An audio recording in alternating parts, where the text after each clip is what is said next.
Bhagavan's mother went back home disappointed. Though Bhagavan had given the highest teaching to his mother in 1898, for nearly 15 years after that, she was too entangled in family affairs. Then, in 1913, disaster struck.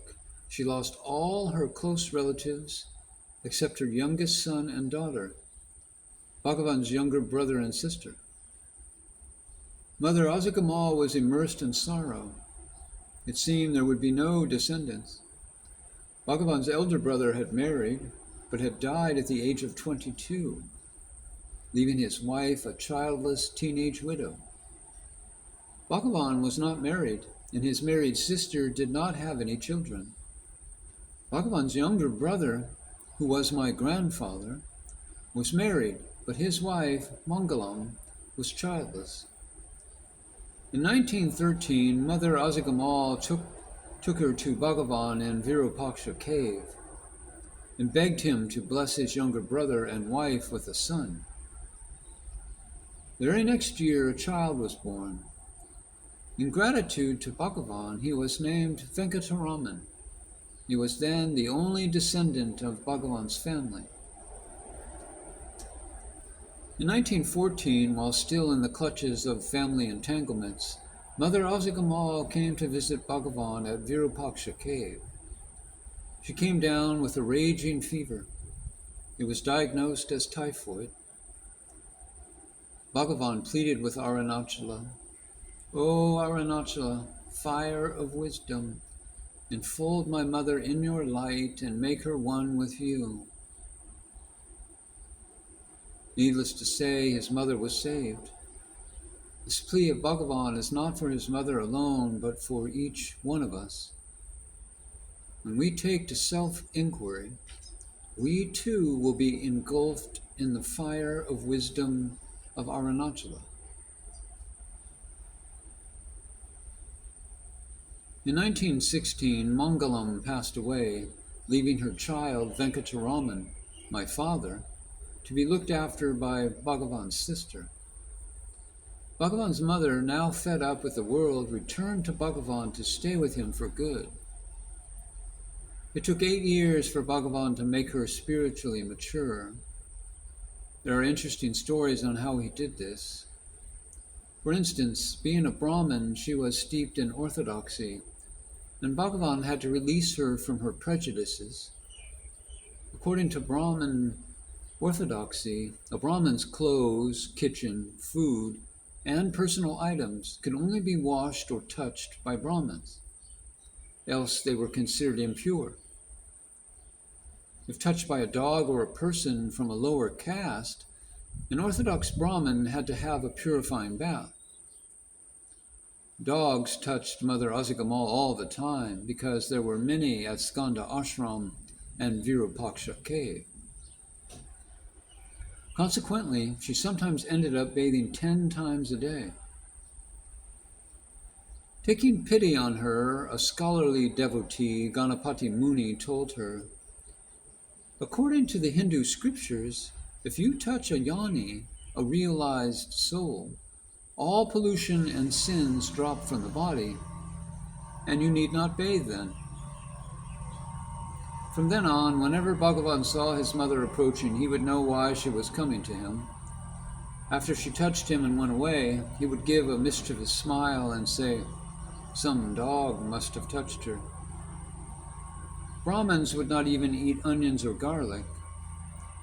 One day Bhagavan brought a small onion to his mother and gently teased her, saying, "Be careful, this will be standing there at the gates of heaven to push you out." With comments like these, he slowly freed her from the grip of her prejudices. Her attachment to relatives had gone, but her maternal attachment to Bhagavan remained. She knew Bhagavan liked appalam, which is a thin wafer that's crisp, only much bigger, and she would ask people to bring the ingredients to make it. One day, when she was trying to make appalams, she called out to Bhagavan, "Why don't you come and help me? I am going to make appalams." Blinded by her attachment to him, She wanted to satisfy his childhood desires.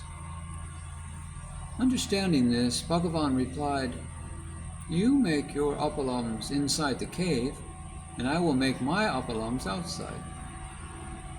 This is how the appalam song came about. In it, the process of making appalams is a metaphor for the process of attaining liberation. Bhagavan interpreted the song in the light of every ingredient used. Let the ego be crushed in the quern of self-inquiry, seasoned with satsang, good company, truth, softened and flattened, fried in the ghee of Brahman, and then eaten by the self. The song asks, how should one's soul be ripened? How should one's ego be pounded like the flour is pounded? The answer is with inquiry, who am I? This song touched the depth of his mother's soul and transformed her. She was very possessive about her meager belongings. Bhagavan transformed this quality in a beautiful way. One day, a pious renunciate and resident of Skanda ashram called Sabapati was wearing a torn cloth that did not cover much. And the mother asked him, "Sabapati, why are you wearing this torn cloth?" He playfully replied, "You are wearing a long sari. It is 9 yards long. Why don't you give me some of it?" She immediately tore 2 yards from her sari and gave it to Sabapati. Her detachment from her few possessions had begun. Another day, some woodcutters came to Skanda ashram and cried, "Bhagavan, we are all hungry." Mother Azhagammal would not share the food with others until she had eaten first. She believed that food became polluted if others ate it first. Bhagavan knew this. Still, he told Kunju Swami, one of the devotees, "Ask Mother to bring the food she has cooked and give it to them." The mother was hesitant. "Tell Bhagavan that I have not yet eaten," she protested. When Kunju Swami reported this to Bhagavan, he went to her and reproached her. "Oh, that is the reason. You think they are all different from you. Come and look. They are all standing down there. Do you know who they are? Look at them." She looked at them, and Bhagavan said, "They are all Arunachala Swarupam, the forms of Arunachala." He did not use the word untouchables. From that moment on, she saw only Arunachala in everyone. There was no difference between her and anyone else. Bhagavan fulfilled his duties to her as a son. Though already an acclaimed master, he had only a few people to serve him. They would fetch water for him and carry it painstakingly uphill. However, for his mother, Bhagavan himself brought the water.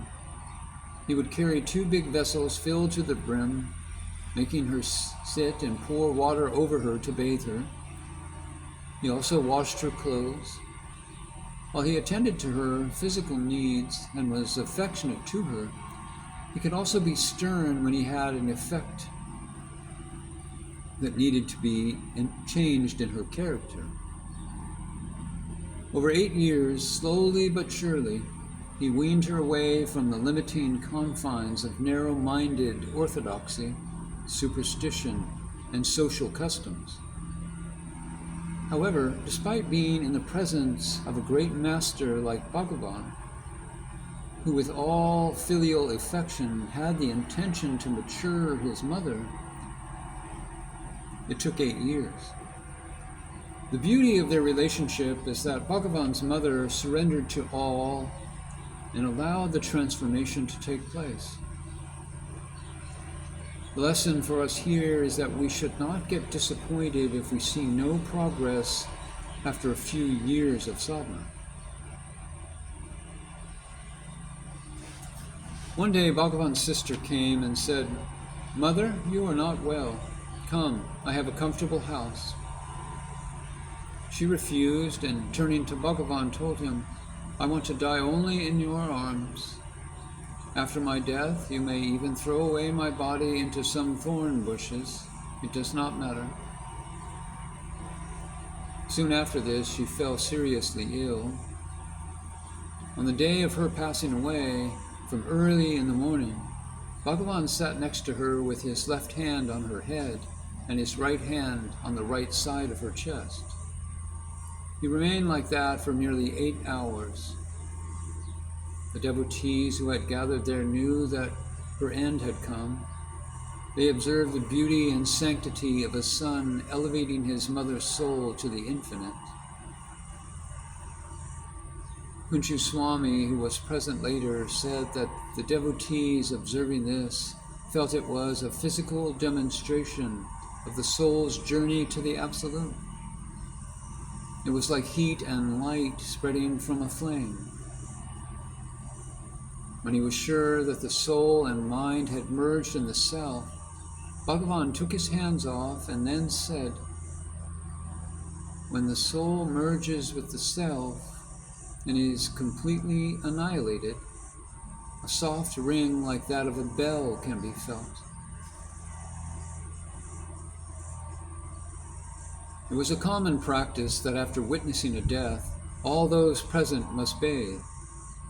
However, Bhagavan said that in this case there was no need, as there was no pollution, saying, "She did not die. She is absorbed in Arunachala." Later, the devotees who were there inquired, "Bhagavan, what did you do by keeping your hands on her head and her chest? What exactly took place?" Bhagavan explained, "Vasanas, innate tendencies, and subtle memories of past experiences that led to future possibilities became very active when my hands were placed on her. Scene after scene rolled before her in her subtle consciousness. The outer senses had already gone.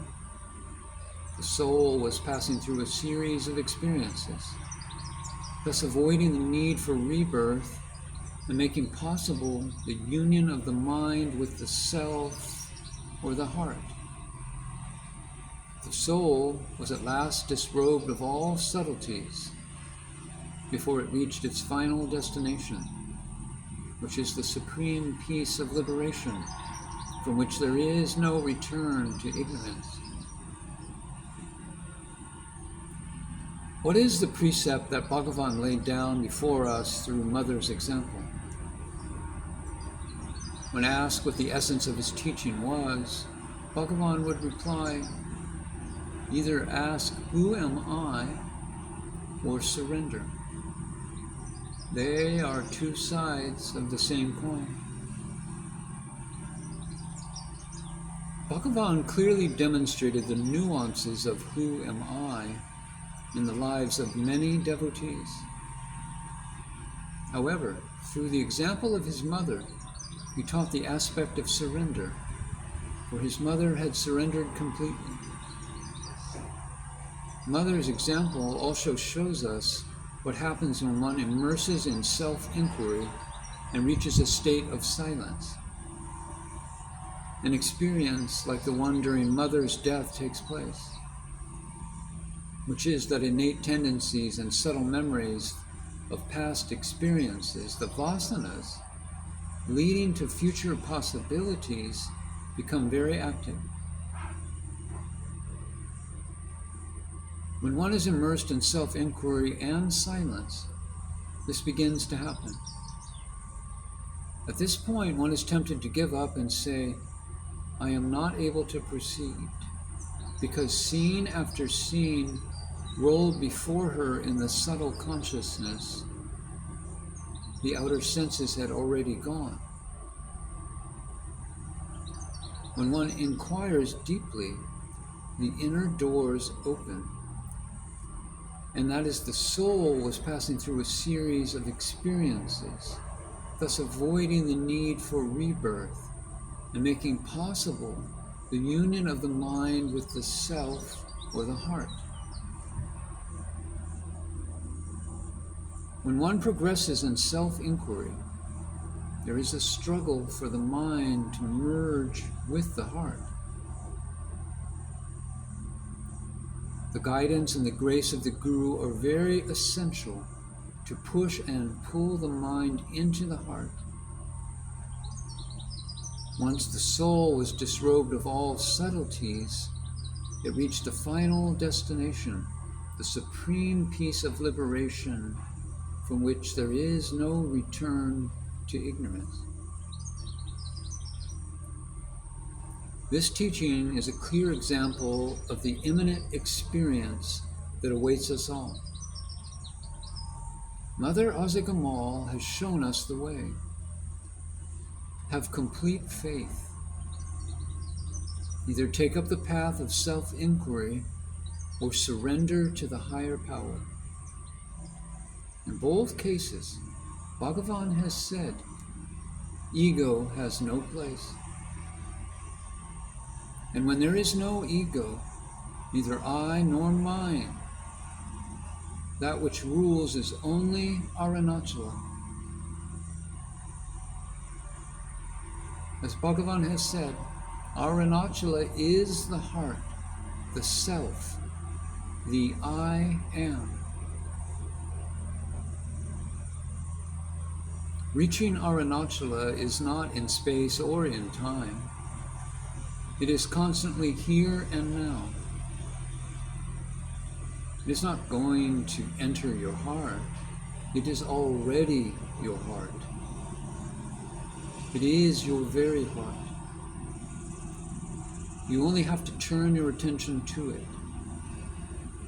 Mother Azhagammal turned her attention to Bhagavan, the Lord.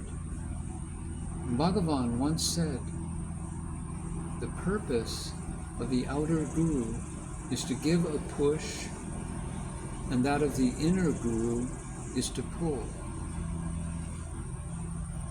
Arunachala is the outer guru who gives us the push, while Bhagavan, remaining in the heart as ourself, pulls us like a magnet.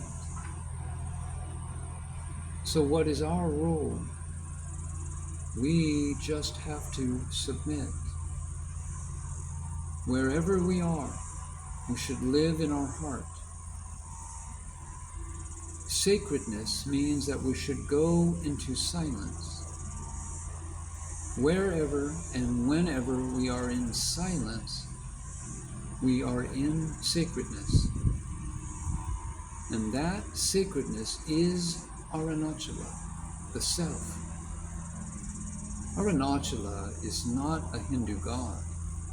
It is reality, space, existence itself.